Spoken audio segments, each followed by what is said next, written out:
China is the world's second largest economy and has the world's largest population, with massive influence both globally and within the APAC region. For over 3 years, Out & Equal has been working with partners in China. Our annual Shanghai Forum and other events support the business case for LGBTQ inclusion while also exploring the need to anchor LGBTQ inclusion within other DEI efforts. It's our pleasure to welcome our panelists to give greater depth and insights as to how belonging and inclusion are supported in their workplaces. Thank you all for being here. Welcome to today's session. So LGBTQ workplace inclusion is evolving in key Chinese markets. Having gone from novelty to an increasingly recognized norm across sectors, both local leaders and multinational corporation entities have hit their stride in terms of building out a unique business case for inclusion that resonates in the Chinese business climate.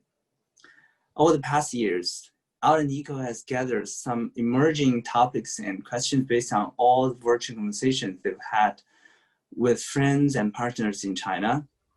And now we've brought them all to a culmination point here at Summit to address during this session. In this premier session, we are delighted to have Jenny and Alexis here with us. Jenny and Alexis works in the Chinese market and have been proactively promoting LGBTQ plus workplace inclusion.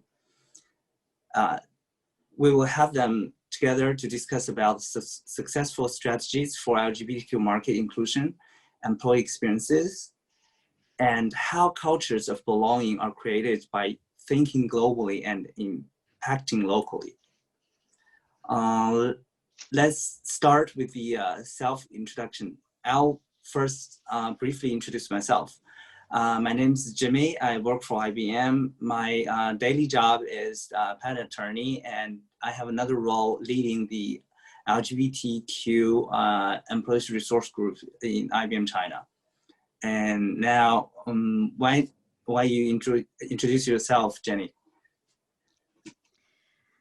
Thank you very much, Jimmy. I'm Jenny Ni. I'm an HR actually. I've worked for HR function for more than 25 years. I'm very passionate on creating or building up the inclusive and diversity environment for the company. So this is why in the past several years, I'm very passionate to work with our ERG employee resources group to promoting the inclusive diversity culture. This is my third time to join the Out & Equal conference, the summit. Hopefully today, Jimmy, together with Alexis, we can have a good discussion on that. Hi everyone, my name is Alexis, and I'm currently a learning and development manager and trainer in Nielsen, China, based in Shanghai. Previously, I was in their consulting unit for 2 years. I also have another really identity in Nielsen, which is the current chair of a team named Inclusion Impact Team of China region. And I oversee Nielsen's overall D&I program, including ERG and CSR. So just a few things. In 2019, I launched Pride ERG to China, as well as equalize all of the same-sex related benefits, including health insurance, relocation support, and visa support, and adoption leave, etc., to the associates here in the China offices. And outside of Nielsen, I also am a part of the Shanghai Pride team and the Global Shapers community. I was originally from Taipei, but stayed many of my formative years in Hong Kong and Shanghai, and identify as a queer woman, cis woman. Thank you. Thank you, Alexis. So actually, Jenny and Alexis and I were actually got connected through Out & Equal. So I was once at the Out & Equal Summit in Dallas, and then when Out & Equal decided to come to the China market, so we Out & Equal has actually organized several events in China, and I got to know Jenny from one of the events. We were both the speaker, and then the next year I got to know Alexis. So I'll first introduce my personal experience with Out & Equal. the one I still remember when I was in Dallas for the summit. I see so many people there, and you know, of course, from our community discussing how we are tackling all the difficulties and problems facing in the workplace, and which is really inspiring. And also, it's kind of like a really fantastic. It was a really fantastic experience for me, and ever since that, there seems like a lot of things we can do in China. So when I come back and got the opportunity to know more people, to connect with more people, and it actually really inspired me. So why, Jenny and Alexis, why you guys talk about like your experience with Untitled, and what does Untitled mean to you? Okay, probably I go first. So firstly, I really appreciate Untitled decided to set up the China Summit. I think this is really the progressing steps, to building up the inclusion and the diversity environment overall in China. So as you mentioned, we met in the Untitled event 3 years before, right? I was totally inspired by the speakers and also the panelists sharing their story and to share their perspective on building up the inclusive and diversity. And for me, this is really critical important actually for the working environment to have the equal environment and inclusive environment. Because for me, diversity is the facts. It's the who we are, whatever you comes from, your background, your sexual orientation or gender identification or whatever. But I is really talking about what kind of action you choose to do, right? So it's totally important, we can create this kind of a psychologically safety environment for the workplace. Employee actually, they can feel to be involved, to participate, to be valued, to be, appreciated. Then they can have their full energy to the workplace, which can help themselves to excel and also help the organization to excel. So that's why, I truly believe inclusion and diversity is such important. And, it is very important. We know that. And also we contributed this kind of idea to the community and overall building up this kind of inclusive environment. So this is why, every year I still come back for the Untitled Summit. Hopefully can communicate and interact with the others to learn from best practice from others to see how we can together building up the inclusive environment for the community. Yeah. Thank you, Jenny. That was really inspiring, and I do love when you're talking about like you do believe in diversity, and diversity is the fact. This is really something people need to learn. And now, Alexis, why not you say something about your experience with Untitled? So the first time I attended Untitled was the first forum that co-organized with Shanghai Pride. And actually in that year, it was our first year to work with Shanghai Pride as well. And in Nielsen, we brought 25 volunteers to support that event. And we were all so inspired to see just such dedication and professionalism in that forum. So to me, Untitled is a teacher, is an ally, but it also is a safe space. And I think the Pride Party for people like myself who's doing inclusion work, especially in the corners where it's more of an emerging place. So it's really important for me to kind of power charge and such a great platform and in this community and continue my learning and sharing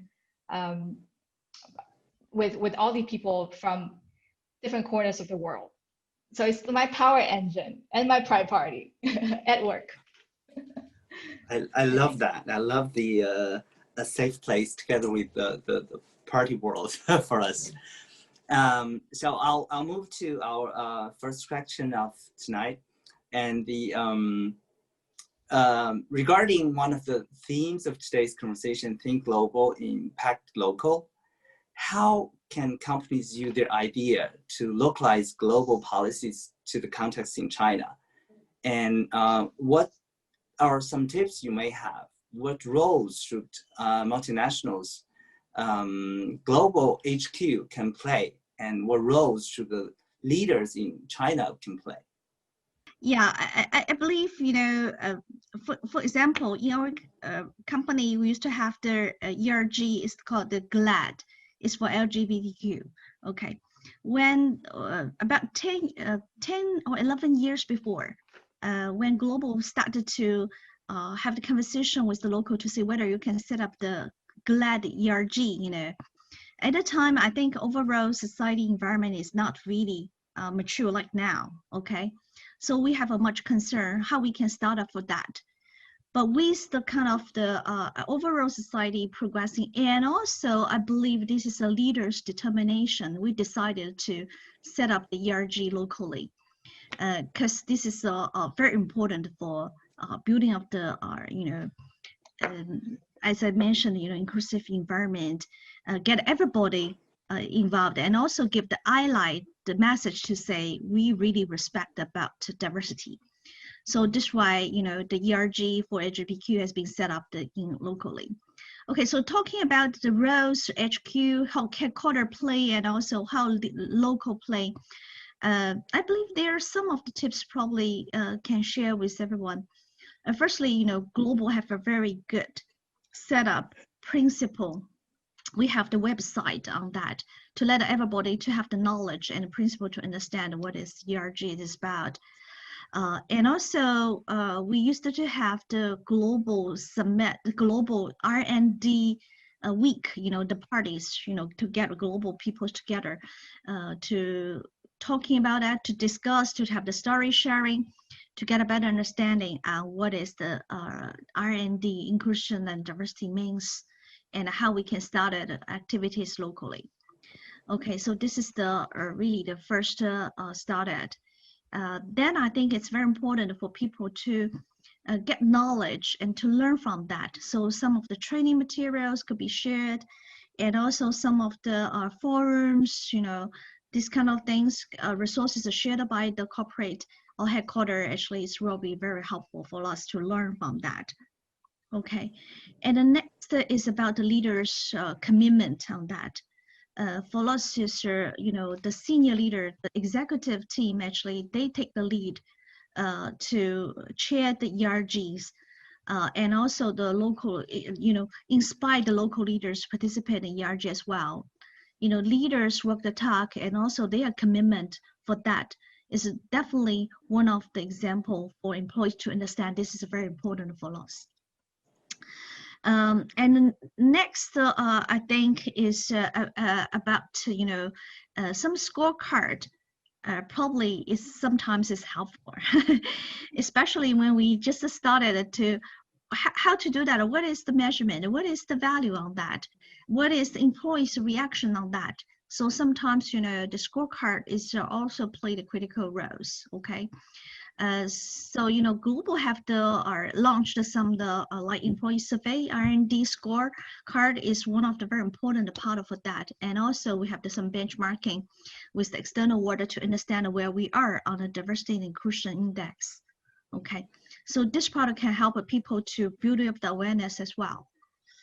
And with this kind of all the global initiatives locally, we also have our own R&D forums, R&D day, R&D activities to help the people to build awareness. So it's locally aligned with Global, but we have the flexibility or authority to have the local, suitable for local situations activities. Okay, sometimes people is not really inclusive because, do not have the knowledge. So once people have the more knowledge, they will be more inclusive. Okay, and the last but not least, I think, is the policy.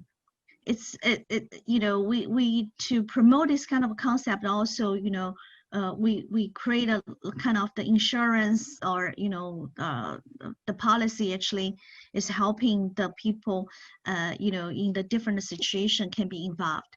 this kind of things is also enable, this kind of inclusive policy to be implemented and rolled out locally. Okay, yeah. So this is some of the experience. So Alexis, probably over to you. Sure. Yeah, I think looking at the question, think global and impact local. I think most of the companies who should be present in the seminar shouldn't have any problems of thinking thinking globally, I'm sorry. I think most of us are pretty advanced, and that's why we're here. I think, but the million-dollar question in, for example, the context of China is how do you do the second part, which is impact local. So I think I have 3 tips for everybody who are in similar position that I'm in, where I was around a year and a half ago. And these are from my personal experiences, what have proven to work for me. So the first one is diversity in the D&I champions and leadership team. So what I meant by that is to include a good mix of experienced expat managers who mostly have been in more of these advanced markets where all these policies are more mature and in place, and who can bring these best practices and also networks and experiences to here, and also local Chinese leaders to work together. I think this is very, very important because in our experience, D&I in this very baby kind of initial stage, it was mostly driven by the expat managers, but rather than the local leaders, because of their more advanced kind of level of experiences and just kind of awareness surrounding that. So I think it's necessary to have a good mix, so you have a good exchange and you guys can borrow the best practices, but also understand the local context very well. So I think this is really, really key. My second tip would be to really ensure good quality local communication efforts. So what I meant by that is a lot of the global campaigns that failed or didn't turn out to be so popular, I think in our office before, we kind of look into them and realize that the translation was very impersonal. It was kind of like this machine translated, kind of very dry, direct translation that were not engaging to local audience. So in our experience, really improving that translation so that it can deliver what you want to say spiritually and leveraging these local examples and languages really help to improve and set you up for success. The third one regarding local impact would be, I think, reaching out to local partnerships here. So by that, I mean local NGOs or organization or any groups that you know would understand the situations here or could connect you with the representatives here. I think that were really helpful to us. For example, when we connected with Shanghai Pride or Out and Equal, well, I was immediately sort of connected to a group of really active D&I champions here. I was able to download the knowledge and toolkits available really, really quickly. So I think to extend that local impact, you want to definitely get into the local D&I community as soon as possible and build your allies locally. So those 3 tips are the first few that I would give to anyone who would like to get it started. Well, that's really precious sharings. I'll share personally with my experience with our localized strategies.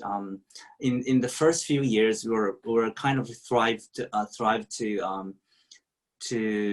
kind of like using a lot of scorecards to trying to push all the different projects to go forward. And then because it turns out like with the years go by, and it seems like the basic, like the raising the awareness of the LGBTQ community, the LGBTQ knowledge and DN knowledge is never getting old. So we kind of like shifting our strategy from kind of like pushing it forward, and then back to the basics. So we use in the past we decided to do this because really the local settings sometimes a lot of people just really lack the related knowledge. That's why we decided to do it over and over again. So when thinking globally and acting impact locally, because like a lot of MNCs have a lot of practices, best practice in a lot of different jurisdictions, in a lot of different culture backgrounds. And then when coming to a local, you really need to think of the what we are now in the process, in the DNA process. So we need to better tailor our strategy into the local settings. Okay, let's move to the next question. Do you guys have any examples of working with folks at headquarters to help those who are not here to see through your lens? And Alex, I think you can start from you. Mm-hmm. Yeah, I think that's a really good question. So I have one example to share. I think my first case of like persuasion, I think that I needed to do was, for example, last year we launched a very good training named the Unconscious Bias Training, and there's quite a comprehensive toolkit that came with it. In the beginning, I think it was by default that every market would get the English version, and they think that should be adequate for every market. So in that conversation, I quite insisted that we must invest in the professional translation work for both the deck that's being used in these trainings, as well as the toolkits. And I think that kind of request was something that I sort of need to correct that, the headquarter representatives and let them understand how, for example, there are a lot of Chinese speakers who may not feel as open to learn about these new concepts, especially surrounding some of these more vulnerable experiences in a foreign language. So in order to create that safe space, you want to provide them with as much safety as possible using the language that they feel the most comfortable with. So I think that was an example that I had, which, they eventually, really agree with my point of view and understand that that's what China needed, and gave their unique support to us. Jenny, you can Yeah, share some of the experiences. Mm-hmm.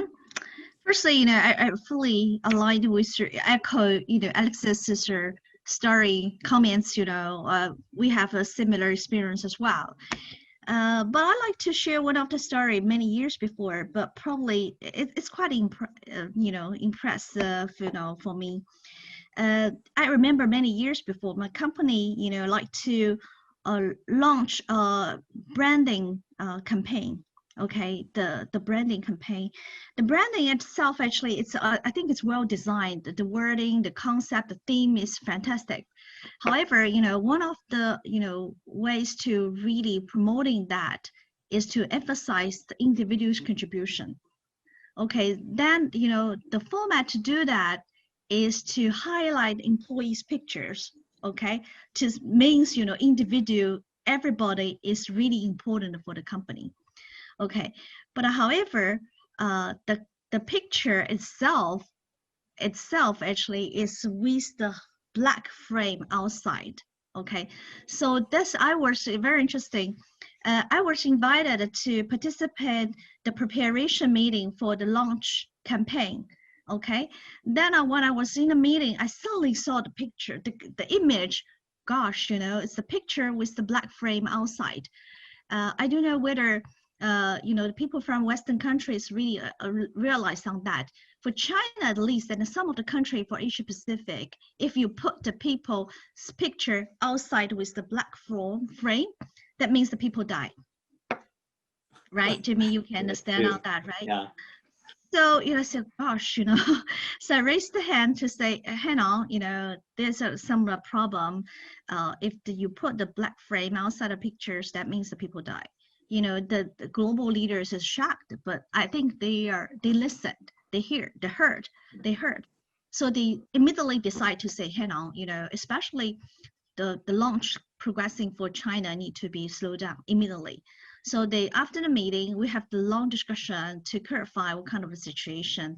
Then they finally decided to change the image, especially for launch for China and some of the country in Asia Pacific.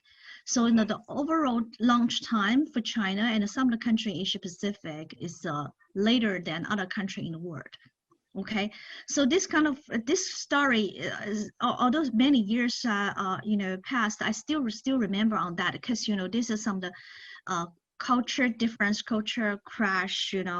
It's really different. But however, so whether the global leaders inclusive enough, can listen about the different situation in the other side of the world. Okay, then we can think about some very different approach to promoting on that. But the same lessons for ourselves for locally is, I summarize that as 2 words. One is understand, the other is to be understood. So as China part is the global world, how we can understand a kind of the our headquarters or other countries, what they are thinking about, what's their facts, to understand. But the other side, we need to let the people know who we are, to be understood, let them to understand us. I think this kind of 2-way communication can really help to build up the inclusive environment, and everybody's voice will be heard, and everybody's, kind of the situation will be respected. Yeah. Right. So I think it just brought me to one of your first question, your 1B question. What roles should the headquarters play, and what role should the Chinese leaders in the subsidiary play? And I was thinking about metaphor of I think what kind of relationship could be expressing that. And I think if the headquarters is like a mothership, then and then the branch companies are like the little carriers, right? But the mom needs to be a cool mom. I'm not quoting Mean Girls, or maybe I am.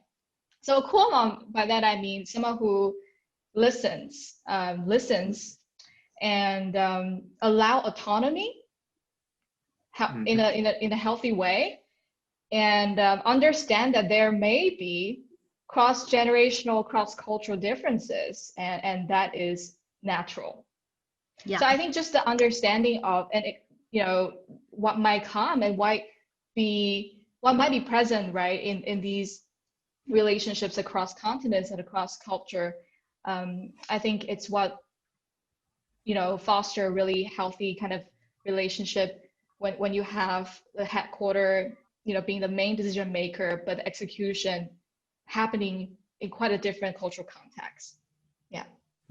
Yeah, that's actually quite important. Yeah. I personally have a personal story about the when we are discussing the we are localizing the eco benefit policy, trying to adopt it in the Chinese market. I remember when they designed the leave policies, and it was really a funny story. I can say it's funny because when they designed the leave stores, the marriage leave vacations, they give the opposite couple, like like in China in different cities, they have the late marriage, marriage leave for late marriages. Yeah. And different cities have different regulations. Like in Beijing, if you marry after a certain age, you can have at least like around 10 consistent calendar days for, if I remember it correct, 10 consistent calendar days for marriage leave. So when designing the eco benefit in regard of the annual leave policy, because opposite couple, they can provide the marriage certificate. For same-sex couple, we cannot. And also it's really impractical for us to fly somewhere to get a marriage certificate before you even apply for the annual leave, or even after the vacation. So considering the situation here, so the company designed a strategy, we only need to sign a fiduciary form. I had a discussion with several other different companies. They're talking about how you can prove that you are a couple, and also what if you change your the other half frequently. So we discussed all these kind of situations, and we decided in the end we come up with the idea. So why not just remove all the restrictions? So since same-sex couple, you cannot provide this kind of certificate, or it's impractical for you to provide the marriage certificate. So why not just remove the same requirement for opposite couple? So we make everything so simple. We totally based on trust. You just need to claim that you are going to be on a marriage travel, or something like that. That just you need to apply for the marriage leave.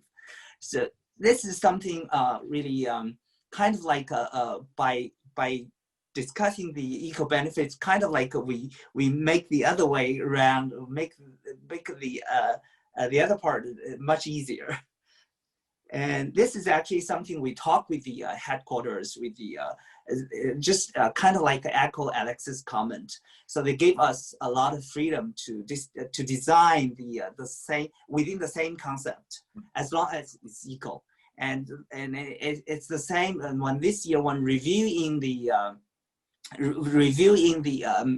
policy, and we make sure that since we all no matter same-sex couple or opposite couple, we do not need to submit the certificate. We need to make sure that the manager approval is on the same level. It doesn't need to be like a special approval for same-sex couple. Mm-hmm. Okay. Let's move to the next question. So what are some ways to start a conversation about LGBTQ workplace inclusion among colleagues that may be less familiar or less inclined to want to have those conversations?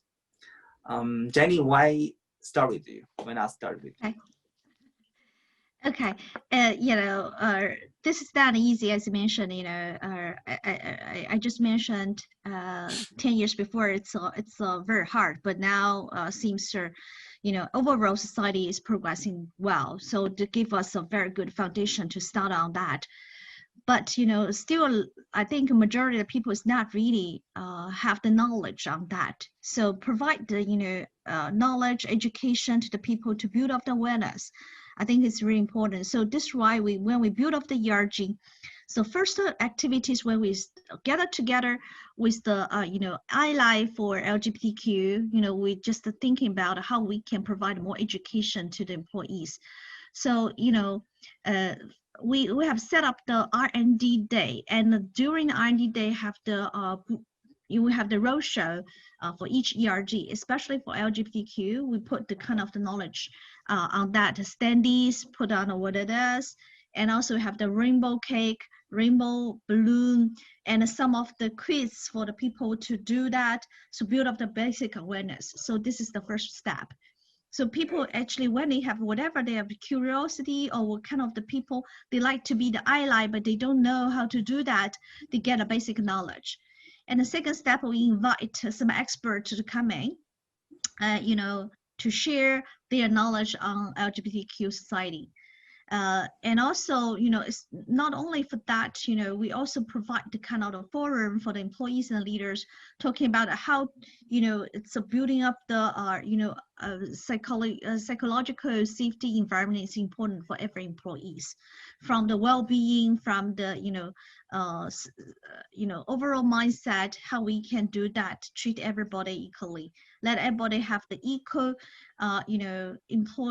career development opportunity, and also they feel so safe to speak out to get their career progressing. And recently, actually, during the months, we have the rainbow flag race ceremony, and also encourage the people to take the pictures, have the story sharing, this kind of activities to really to enhance this kind of the understanding about LGBTQ. So GLAD, the GLAD is for ERG, especially for LGBTQ, actually is one of the biggest or active ERG in the company. Yeah. Oh, that's really good to hear. Alexis, why not you share some of the practices you adopted? Sure. Yeah, I do have a few tips. I think the first one was just rainbows everywhere. So, for example, this is our flag and this is our door badge. We made stickers for those. So literally what I did, which I thought was very effective, is to put 200 flags across our offices here. We have 5 offices, and I distributed them the first batch through a CLT meeting, so the China leadership meeting, when all the business leaders come to Shanghai for one day kind of seminar. And I went there and told them that it would really mean a lot to show this at their offices. So that was the first wave. And then later on, through these different campaigns and during Pride Month, we made a lot of these really cute flags and really claimed space. And it really worked so well because it started so many conversations because people love them. Even if people don't understand that's uniquely to LGBTQ, people just love the visual kind of this vibrant atmosphere that it brings to our office. And people ask me, oh, what is this for? Where can I get one? And then it just opens up all these conversations like, oh yeah, this is actually, made by our ERG. Did you know that we launched this year?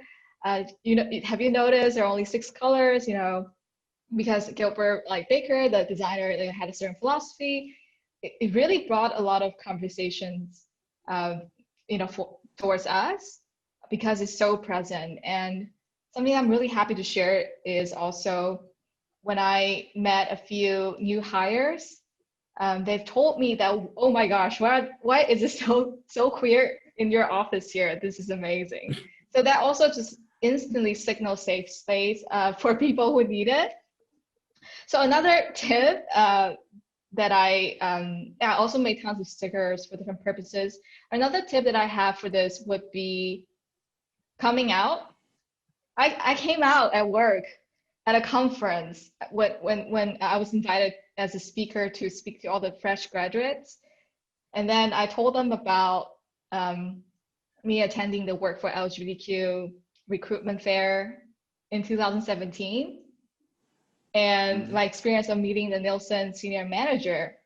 And no one understood what LGBT was. So then the panelists actually asked me, can you explain? So I spelled it out for them. So I came out so publicly. That definitely started a lot of conversation. I got a lot of encouragement on hangouts and stuff. People were like, good for you. So that definitely worked, coming out. So being visible, if you are one of the community members. And I also think onboarding is a really good time to speak about that. Because before I was serving a commercial role, and now I'm doing the L&D, so learning and development role. I'm redesigning the onboarding program for my company.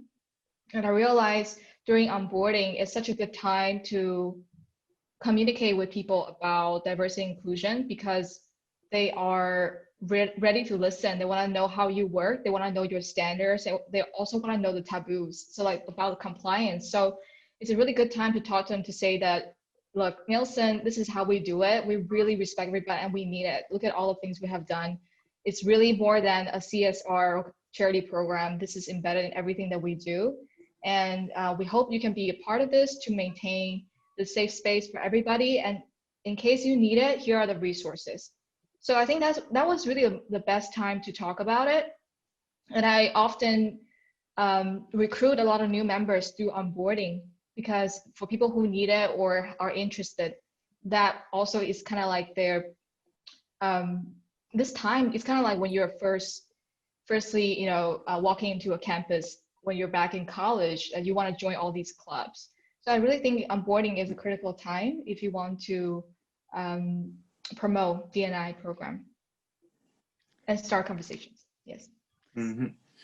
Yeah, you know, Jimmy, by listening about Alex's comments, probably I have done another two additional thoughts on that. Firstly, I think it's very important, like, you know, for us to join this kind of Out and Eco summit, right? And some other external events, you know, at least for myself, you know, when I was invited to join as a speaker or panelist or you know, just a purely or listen, you know, it's really helped me to get a better understanding on that. So when I get a better understanding, I will share with the friends or, you know, colleagues around me, right? You know, this kind of influence one by one, you know, generally it will be have the more impact to the overall society. I think this is the first one. Another one is Alex is talking about the college students, etc.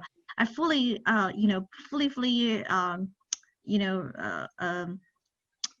suggest that actually the young people, actually, they are more open or more inclusive about the current education or kind of the open environment. So they could be the first highlight, you know.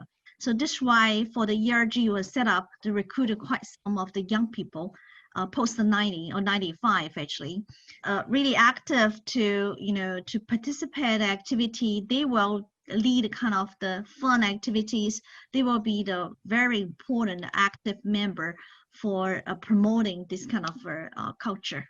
Yeah. Yeah. Thanks for sharing. I love all those ideas, but to me, so I like to add two comments. One is like just as I'll echo Alexis. So using a creative way to actually to get attention. For me, after taking this role, I always carry a bag, a backpack, a small backpack, a really colorful one, and I have all the badges I got from all kinds of events, like from Out and Eco, the plain Out and Eco badge, and also sorry, a pin, and also a rainbow Out and Eco pin, IBM colorful rainbow color pin, and all these kind of pins put on my bag. And I also specifically purchased a pin that I'm gay. I carry it all the time to the office because people now, a lot of people know that I'm leading this role, but there is one researcher. We've been working together for like more than 5 years, and my name has been always on the newsletter sending out for the Pride Month. But someday he suddenly mentioned to me that, do you have a girlfriend? Do you want me to set a blind date for you? I said, well, did you see that email every year sent during the Pride Month?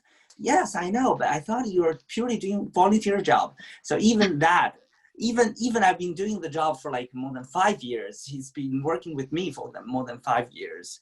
It's still like the pre-assumption that I'm straight. So that's why I start from then. After talking with him, I always carry that backpack to just let our community visible to others. So it's another way to actually start a conversation, especially for the LGBT members. I remember once when people, one of my coworkers saw that I'm carrying the bag, she asked, "Oh, your bag, all the pins are so kind of like what's that word? Charismatic." And then he asked, "Oh, what?"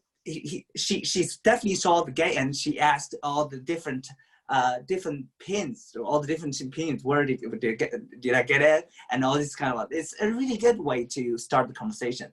Even sometimes for people sort of like a reluctant to do so, because they need to know that we exist. So that's a really a good way. I'm really talking from my really personal perspective. So let's move to our last question. So another important piece of the puzzle is creating cultures of belonging in the workplace. So what does belonging mean in the Chinese business context, and how it can be achieved? And Alexis, you want to start with the question? So for the Chinese, belonging is directly translated as 归属感. And a few words that came to my mind, I think in association with 归属感 would be harmony. I think harmony is something that is often talked about here. Home, team, and a shared pride. I think I think some of these concepts will be quite close to I think how people will be closely kind of interpreting them. But at the same time, when I really look into this, is it actually different than the other places though? I think a sense of belonging it's in fact a universal value. And I think really it sounds cheesy, but in truth, we are much more similar than we are different. So I truly think belonging would mean universally quite the same. But how could it be achieved? I think in the Chinese business context, we would have slightly different answers when we come to executing and expressing them. So I would like to answer to the question, how can you achieve belonging? And I would like to especially call out the ERG programs for how much we have benefited from that in fostering the sense of belonging in my company. So ERG, if you haven't heard about this term, it's called Employee Resource Group. And you can think of them as affinity groups that are for different interest groups. For example, you have Pride. In my company, there's Pride for the LGBTQ inclusion, ADAPT for differently able population, and a WIN, Women in Nielsen, Mosaic for culturally diverse groups, and in states even more, for Asian Americans, Black Americans, Hispanic Americans, etc., and also veterans. And I think all these different affinity groups really help to foster belonging, because you not only bring people who understand one another and share these experiences together, and they can come together and use the company's resources and create a bigger voice, but you also, most importantly, bring allies to those groups, so then they could really find the emotional support and find people who stand by them in a really meaningful way, and they can always create this emotional space to help one another. So I think ERG has been a very, very good, effective measure and program, at least for my company, and I believe for many other companies, to create belonging. And I think when I want to share something in my communication about the concept of belonging and inclusion to my coworkers here. It's a very visual concept I'd like to share with you, is that in my D&I trainings and introduction to folks here, I use Chinese hot pot as a visual symbol of belonging. And I think that was an example that truly could engage people and make them understand what I was trying to say. So what I meant by Chinese hot pot is that, we're all, let's say diversity is all these different food ingredients on the table. You have the meat and the mushrooms and different vegetables. You come from different soil, you have different nutritions and different flavors. But inclusion happens in that hot pot when everything melts together, and the soup is like the culture that gives everything flavor, it takes the best parts from all these different food ingredients, and that's where the magic happens, and we all belong to that hot pot. So I would use examples like that to communicate on these concepts. and something that could really bring up like positive emotional experience and associations to the Chinese speakers here. Yeah, and I think how can it be achieved? I think the answer we have sort of laid them out in our previous answers. So, yeah. I really love the description of the hot pot. I think a lot of Chinese have a strong feelings for the Chinese hot pot. Like everything put there, if you didn't taste it together, and it just really separate flavor. And then when you put together, the soup tastes much better than everything else together, everything else separately. And Jenny, do you have comments, questions? I really like the concept of the hot pot. Give me a lot of understanding about the Chinese context for sense of belonging. I like it. As Alex has said, the sense of belonging actually probably this is quite a universal concept. From the recent human resources survey report published by Deloitte, actually, a sense of belonging becomes one of the most, I think, important, concept for the employees for human resources are, progressing. Because sense of belonging sometimes it's occurred by the different reasons. Could be sense of happiness, could be sense of the safety. When people feel safe or people feel happy, then can generally lead to have the sense of the belonging, right? But how can let people to have the sense of happiness or safety? So it's very important is firstly whether the environment is safe or not. Okay, so it's again come to, especially for I don't know, for Chinese people especially, hope the environment is the safety, they can speak up. Generally to say, a lot of people, if they find people still, have the small talks, they cannot, their comments could be criticized, they cannot speak out, right? So how to build up the psychologically a safe environment, let the people know whatever their identity or whatever they comes from, actually, they can speak out. I think this is kind of give them the sense of safety. And second is whether they feel happiness, how they can feel happiness, their ideas being heard, they have been invited for the decision making, they participate in to contribute for the company. So this kind of things, they are, they're being recognized by their contribution, and to be valued. This kind of things all contributed to a sense of happiness. So I think whatever is in China or globally, probably this kind of important elements, but especially for China. If Alex is to use the hot pot example, I would say like the hands, you have the fingers, it's all different.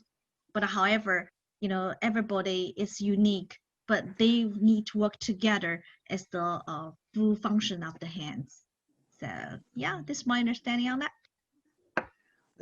I love all the creative ways to talk about it. For me, sense of belonging have a lot of meanings. Like actually, basically, Alexis and Jenny already talked about it. But to me, especially as the gay male in a company, the sense of belonging is actually the importance of the